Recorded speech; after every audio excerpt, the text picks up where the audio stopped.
Magandang araw, sambayan ng Pilipino. Magandang araw, mga kababayan. Kasama niyo po ngayon si Ka Eric sa isa na namang episode ng ating Balita at Talakayan. As usual, nagpapasalamat po tayo sa inyong pagtitiwala, pagmamahal at pagsuporta para po sa ating Ka Eric Celis YouTube channel. And of course, ang ating Bigwas ng Agila. Daily din po halos may program kami dyan ni Ma'am Lorraine Maribadoy sa Bigwas ng Agila. Wow, mga kababayan, matapos ang pagsambulat ng salpukan sa House of Representatives kung saan po nagbunyag ng mga sumasabog na mga paghalalahad ng mga katotohanan sa sindikato ng korupsyon na kinasasangkutan ng Executive Secretary ni Bongbong Marcos Jr., yung kanyang little president na si Executive Secretary Ralph Recto, at ang isa sa mga notorious karakter na itinuturo po na involved dito sa sinasabi nilang may kaugnayan sa kontraktor na mga grupo sa loob ng Kongreso, itong si Edwin Garjola. Ito na naman, hindi pa natapos ang salpukan sa loob ng House of Representatives ay nagkaroon na naman ng banggaan salpukan sa pananaw sa loob po ng Senado. Matapos na nag-privilege speech si Senator Ping Lacson, ang tagapamuno ng committee on the Senate Blue Ribbon Committee. Ayun. Nakakalimutan na tuloy natin kung anong pangalan ng committee na yan, na instead na magiging yan ay daluyan at ugnayan ng mga pagbubunyag sa katotohanan hinggil sa korupsyon, pandarambong, pangungurakot sa kaban ng bayan at pagbubunyag sa katiwalian ng gobyerno, ang Senate Blue Ribbon Committee, simula po nang ito ay hinawakan ni Ping Lacson, ay naging isa na lamang itong tool for whitewash and cover-up. Kaya po galit na galit si Ping Lacson kapag siya po ay pinupuna at binibigyan ng pansin ang kanyang pamamaraan kung paano iniikot-ikot, tinatabon-tabunan ang isyu ng totoong pinakamalaki na pagkakaroon ng tinatawag na pagnanakaw sa at paglilimas sa kaban ng bayan. Itong iskandalo ng flood control projects na ginamit po ng gobyerno ni Marcos at nila Romualdez na umabot po sa 1.5 trillion pesos hanggang 1.9 trillion pesos simula sa mga budget ng 2023, 2024 and 2025 at pati po sa kalagitnaan ng 2022 pa, ay makakalkal ang pinakamalaking sindikato na nangyari po sa sistematiko na pangungurakot at malawakang pandarambong at paglilimas sa kaban ng bayan. So yung report ni Ping Lacson, hindi po pumirma ang mga minority group representatives, no?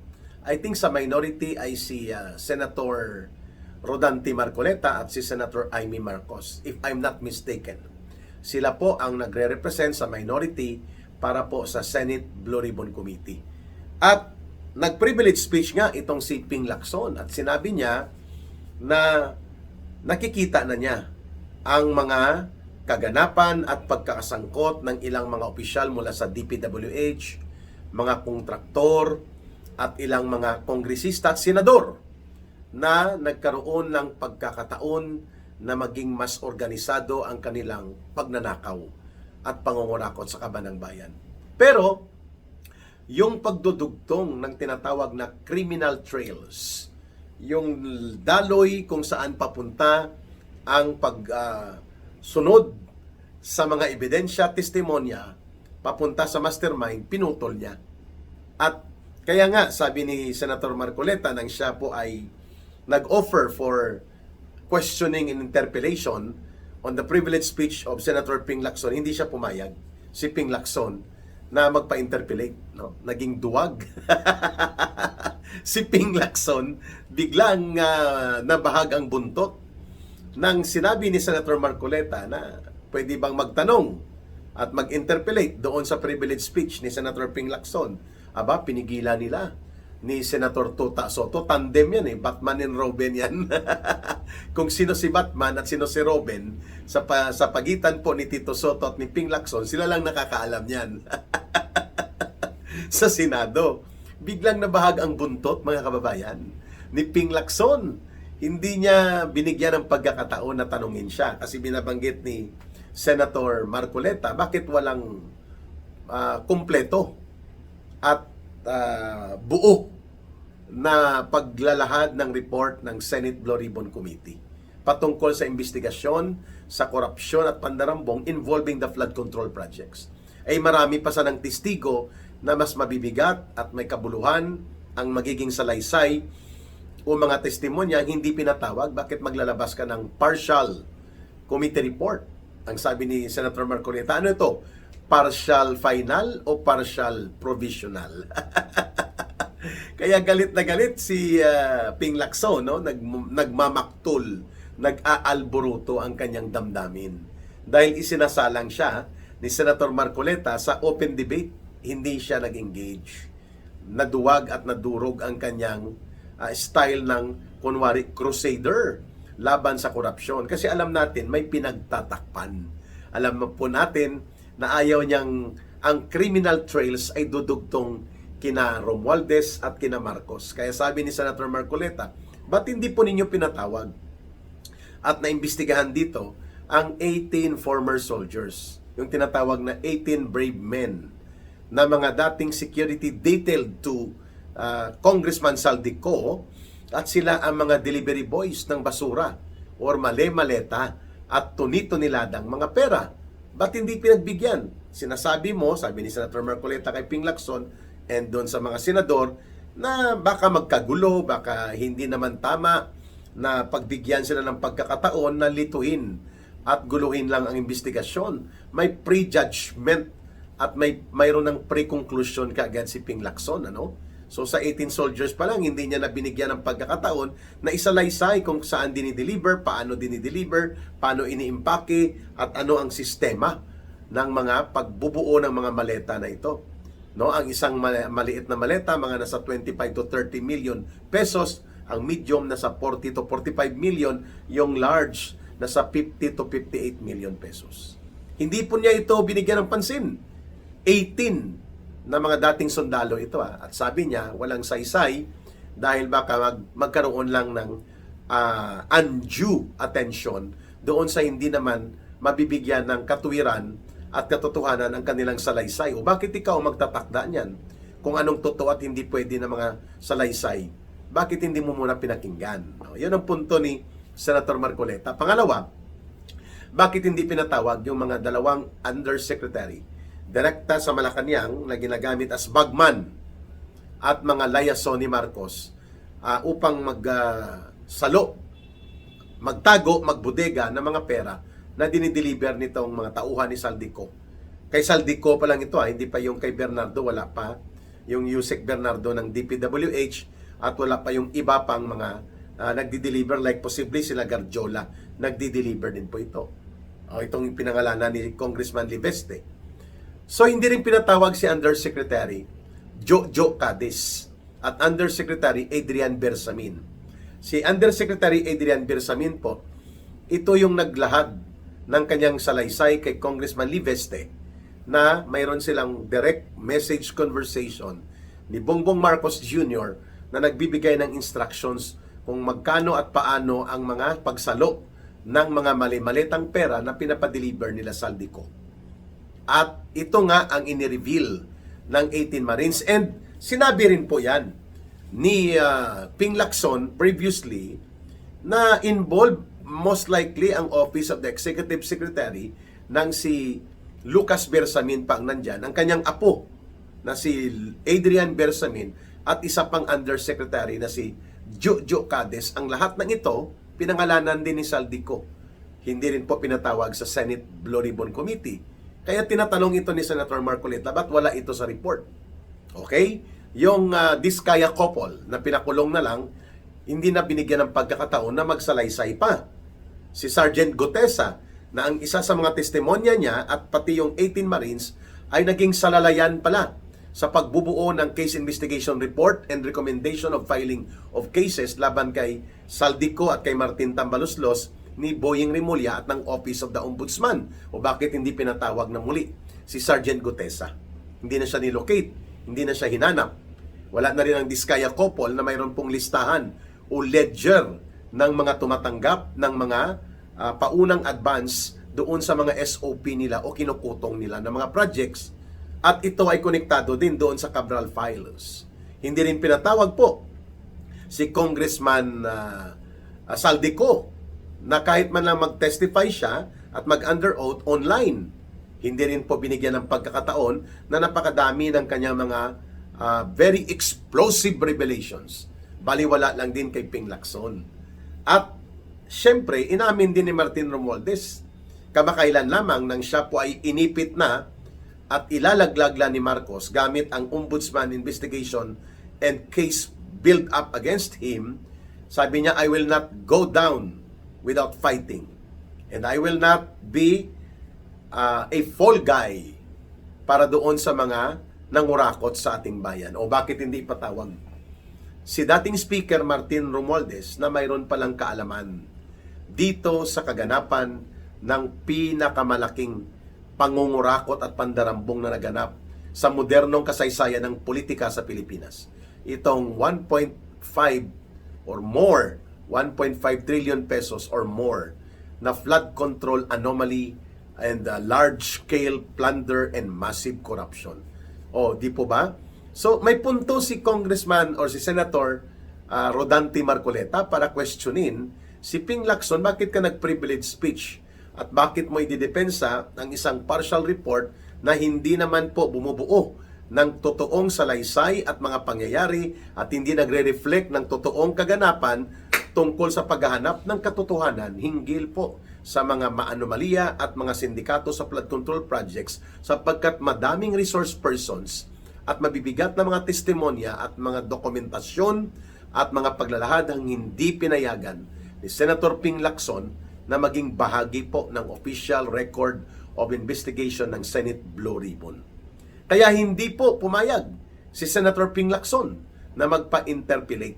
Hindi siya pumayag na magkaroon po ng interaksyon at pagtatanong on the so-called partial report niya. Sabi ni Tota Soto, to the rescue siya, sabi niya si Senator Miriam Defensor Santiago noon, kapag nag-privilege speech dito, ayaw niya nang in-interpellate siya.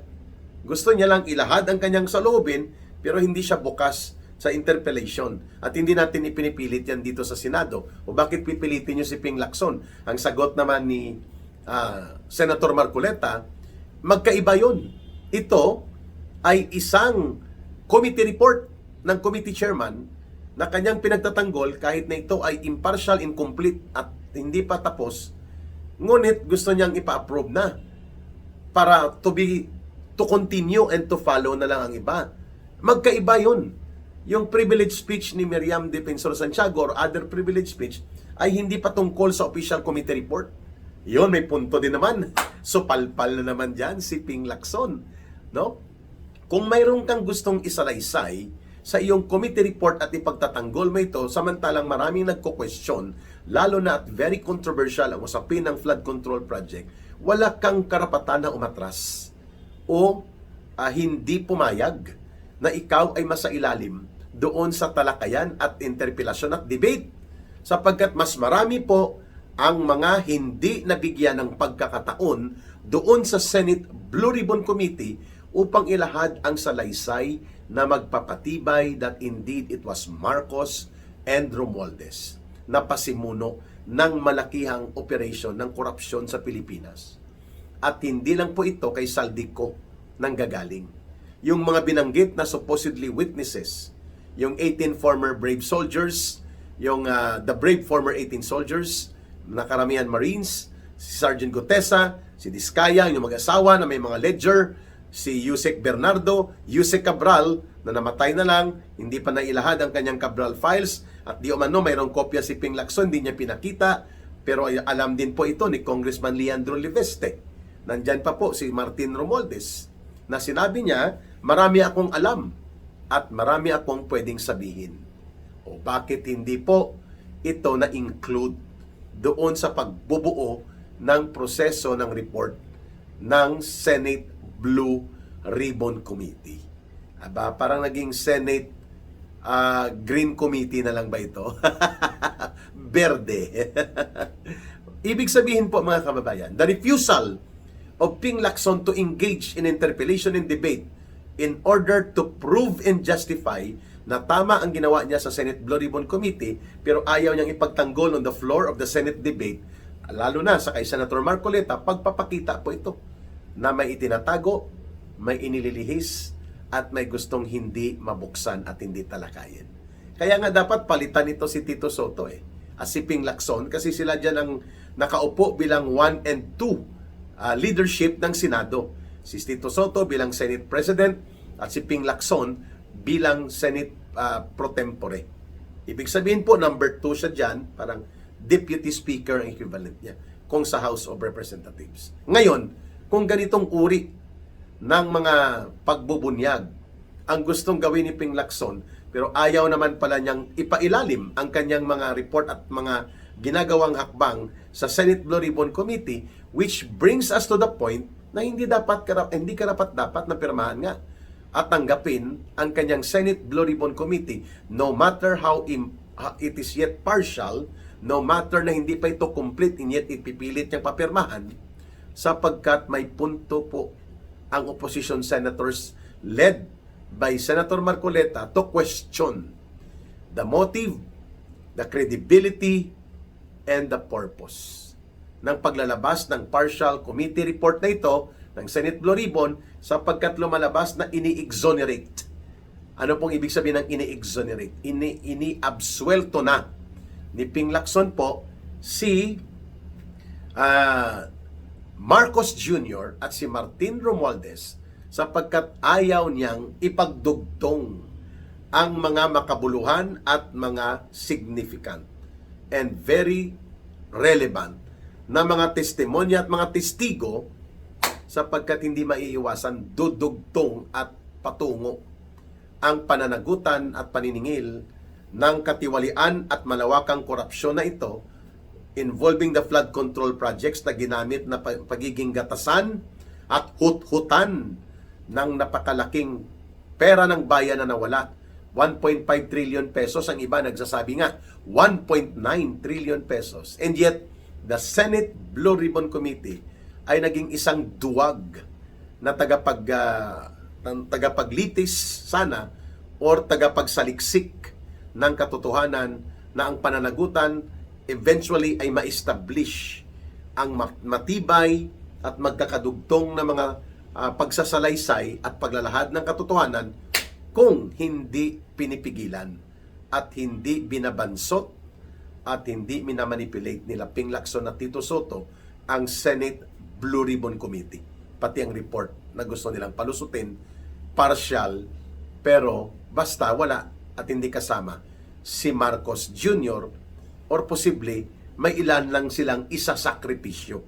But the real intent is to cover up the criminal accountability of Marcos Jr.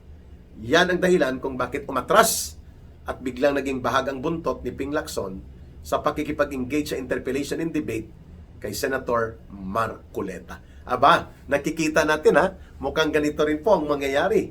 Nasalpukan dyan sa Senado kapag iniakyat na ang binaluktot at basura na impeachment articles na gustong mabuo ng House of Representatives laban kay Vice President Sara Duterte. At pag nangyari yan, umaatikabong ito na debate at banggaan ng mga punto de vista at mga posisyon kung sino ang sa panig ng pagtatabon-tabon at pagtatakip at pagtatanggol sa mga sindikato ng kurakot at mga mandarambong, at sino naman ang naninindigan para papanagutin at itakwil ang mga mandarambong at magnanakaw sa gobyerno at panindigan ng katotohanan at tama sa pamahalaan na dapat siya namang ginagawa ng ating mga leader ng gobyerno, including sa Senado. Ayan. Thank you so much for your support, cooperation, and your trust and confidence sa ating Ka Eric Celis YouTube channel. Deeply appreciated po yan ni Ka Eric, ang inyong mga pagtulong at pagsuporta. na lumagana po at lumakas ang ating platform and channel sa YouTube.